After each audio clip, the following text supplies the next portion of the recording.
and grandchildren are on an airplane coming from Germany. So I am going to have them the entire month of November. I'm so excited. Hey, that's Oh, awesome. that is exciting. Yeah, that's awesome. That's awesome. So, you got any big like plans or like things to do list? Yeah, we got a couple of things to do. We have tickets to Fantasy and Lights over in Callaway Gardens, but we also have family coming in from Michigan. And so there's just going to be a lot of lake time. You're gonna have a house full. Yeah. Absolutely.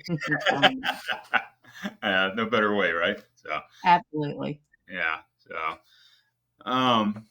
I went to the Life Surge event Saturday. I really, really enjoyed that. Finally got to see John Maxwell speak in person. That was fun. So, but really, really enjoyed that. Um, That's awesome. yeah, yeah, it was a good time. It was a good time.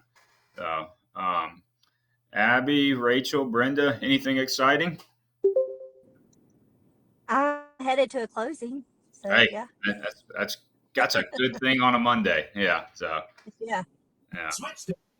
I have two people look at my house, which is a personal listing, and it's been a little slow going. So I was a little encouraged by that.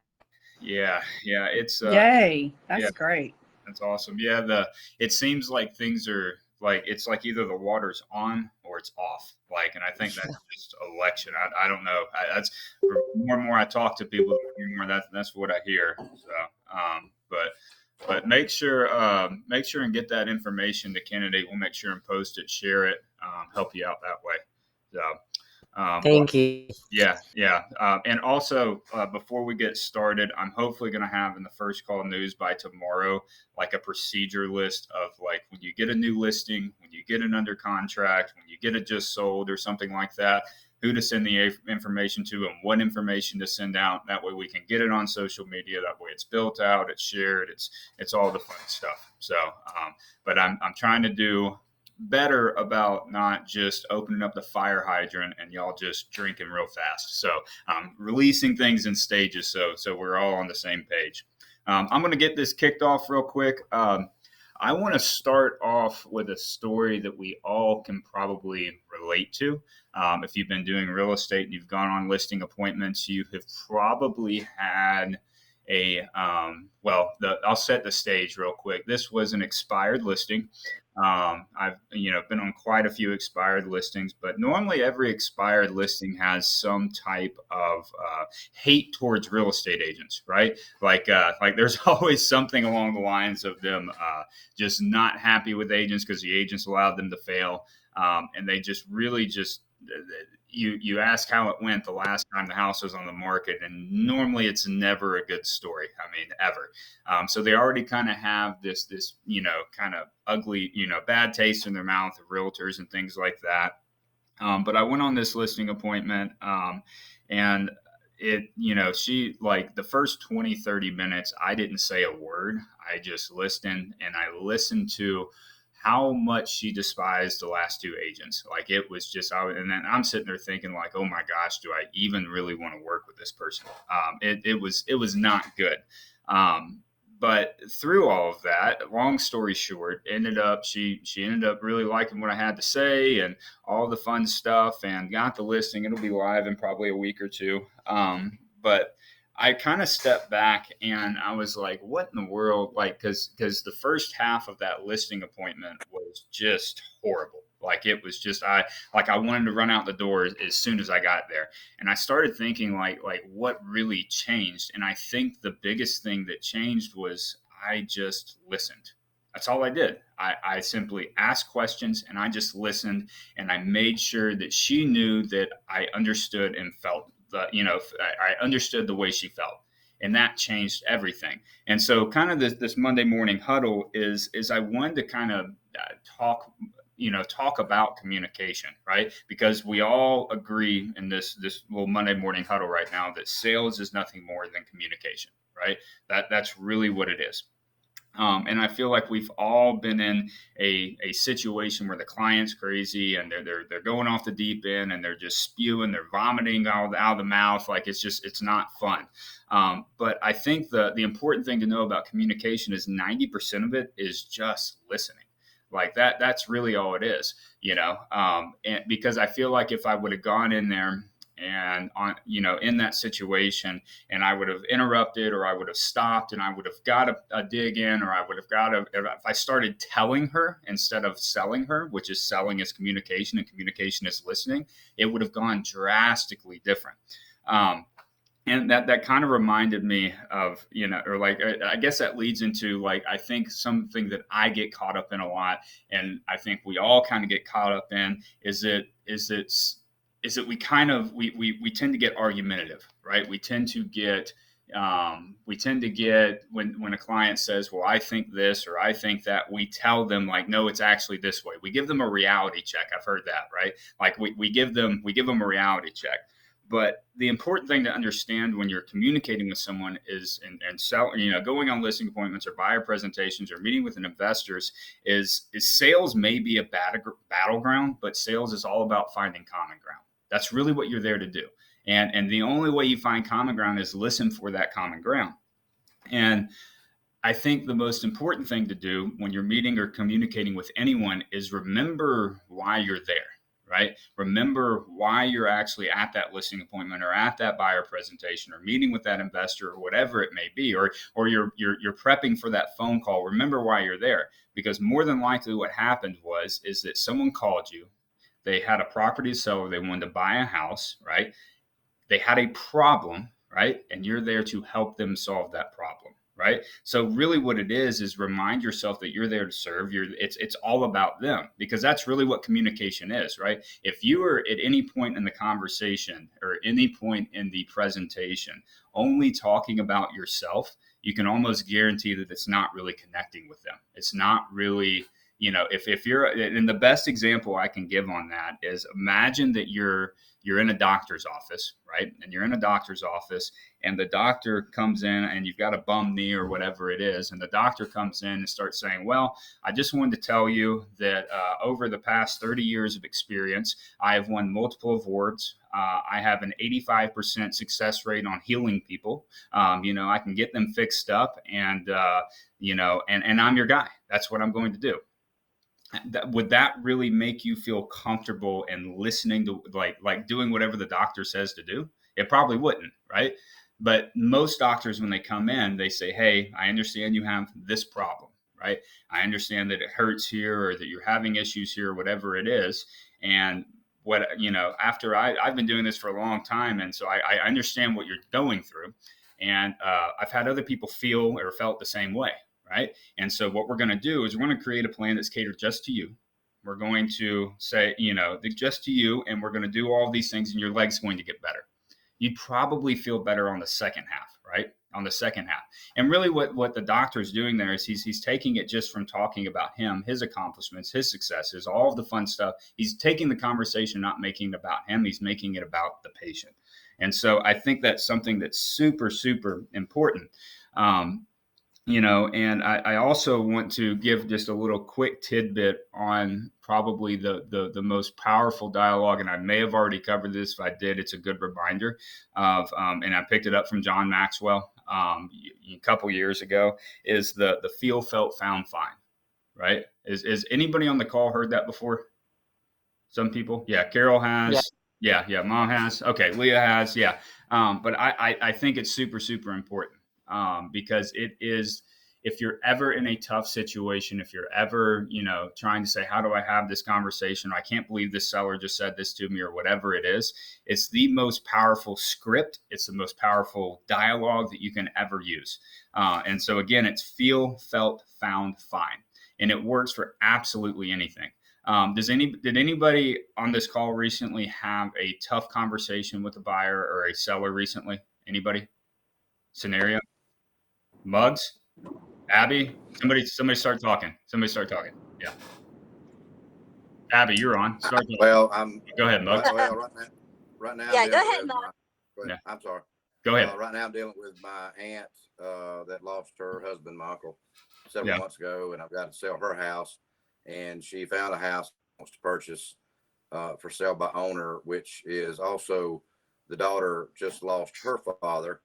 And so I'm going to coordinate everything all together. I've got it not under contract, will in a couple of days, but dealing with, and when I went to go meet the husband of the daughter, walked in the house and they're leaving everything, and I mean everything, walking out. And I walked in to meet him last Saturday, and walk in. She's got a notepad that says, "I love you, Daddy." It's a very emotional situation. So I'm having to joggle my emotional aunt and my emotional would-be seller. Good thing is I'm gonna probably sell their house too, which is about 4,000 square foot and 5 acres. So I might get both of those on that deal. So but yeah, you really have to, it's tough to joggle the emotions that go with it, and you have to be real cognitive of that. It's not a transaction for them. It's a life-altering situation for them. For her to get rid of her and dad's most house. people, it always is. It always is a life-altering thing. Anytime you pack up all of your stuff in a box and you put it in a truck and you move it somewhere else and unload it and unpack, that's a life-altering situation. And so, like, with that situation, I think it's really important, and you've probably already done that, Bugs, is to say, I understand exactly how you feel. I understand. I get that. And you know what? I felt that same way before. I've helped my own family, and I've been in situations where I've had to deal with this too. And the emotional, I mean, it's just tough, right? But what I found is that by going through that process myself and helping other people go through that process, we've really got to focus on getting XYZ accomplished, right? And so if you'll trust me in this process, I think I can help you find that solution you're looking for, all while making it as smooth of a transition as possible. That way you can focus on what you need to. That's as long as they don't feel like it's a business transaction. Exactly. But how would you feel? Helper. You're being a facilitator, helper, a counselor, whatever you call it. I did actually move my parents, which they're still alive, but we moved them out of their house for 37 years into a half the size house. So, and I had to help move, and I had to help take care of everything. So I tell people now, I'm very empathetic for what you're having to go through. A complete downsize and all the emotion that goes with it. So it's you really have to stop and get back and say, this is not, I'm trying to make a living, but I'm also got to be very aware of the raw emotions that these people are dealing with. So it's always a hard struggle with that. Yeah. And that's where the feel, felt, found fine comes in, because you've got to make sure that they understand that you understand how they feel, that you have felt that way before. You've worked with people that have also felt that way before. And what you found by working with them is that doing X, Y, Z or whatever it is helps the situation along. And if they're up for it, you can help them find that too. Find that solution that they're looking for, and that's what, and I brought that on just a random scenario because the feel, felt, found, find, that dialogue, make sure that while you're having those conversations, while you're communicating with these people, that they understand without a doubt that you're in their corner. That they're the forefront of every decision and every conversation you have is for in their best interest, right? That you're on their side. And so I just wanted to make sure that that's probably the most powerful script that I've ever come across, or powerful dialogue or talking points, whatever you want to call it. Is just listen, because what it does is it forces you to listen and make sure that you understand what they said, and that they know that you understand what they said. It's really, really powerful. So we're running out of time here. I try to keep this short, but I do want to leave you with a thought before going into it. So the thought is anytime you are preparing for a listing, anytime you are preparing for a buyer presentation, anytime you're preparing for a tough phone call, a tough response to a text, or a tough response to an email, anytime you're preparing for something, because we all do it, right? We all have these situations that come along that, require a little bit of thought, or it's a balancing act. You've got to, kind of navigate it carefully, because it's an important thing. the biggest thing to do is to answer the question, so what, right? And we've probably all heard that scenario in some form or fashion, right? But and I think that for me it really resonates, because if you're speaking to anybody, if you're talking to anybody about anything, you have to, if you have what the so what really changes your perspective and puts it in their shoes, right? So whatever you're about to tell them, whether you have to make sure that it resonates to them, because what that does, if you can answer that question, so what, and we've heard it in sales before, what's in it for me? We've got to answer that question, right? But what you're doing is you're shooting for connection with that person, right? And that's one of the things that I probably fall, that I struggle with the most is I shoot for perfection. I don't shoot for connection, right?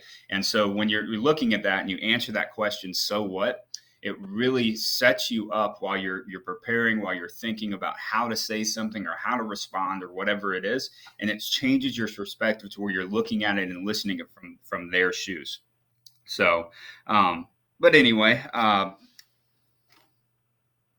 think that I will throw in one more last thing.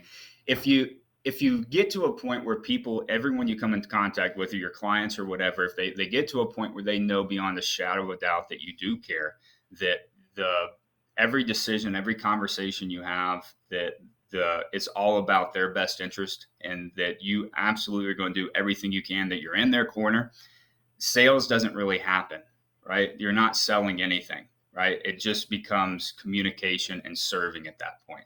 And so anyway, that's it for this Monday morning huddle, because I could talk about all this stuff forever. Reminder for tomorrow sales meeting, it's going to be in Eclectic. If you don't plan on being in person and plan on attending virtually, remember to go to the virtual sales meeting room, not the Monday morning huddle room. And also make sure and give us a good head count. Please respond to that calendar invite. Again, reminder is, if you hit yes, I'm going to be there, that means you're going to be there in person. If you hit maybe, that means that you're going to be there virtually. And also, if you hit no, it means you're not going to make it, and you're going to follow up on it on a video recording. So is there anything else that someone would like to add before we end this call? Go ahead, Muggs. Go vote tomorrow. Yeah. Vote. Yeah. Voting's tomorrow. Very, very important. We all live in a wonderful country where we have that right. We should use it. So, anyway, well, that's all I have. If you guys need anything from me, please reach out. I'll talk to you guys tomorrow. So, I have a See great ya. day. see ya. Bye.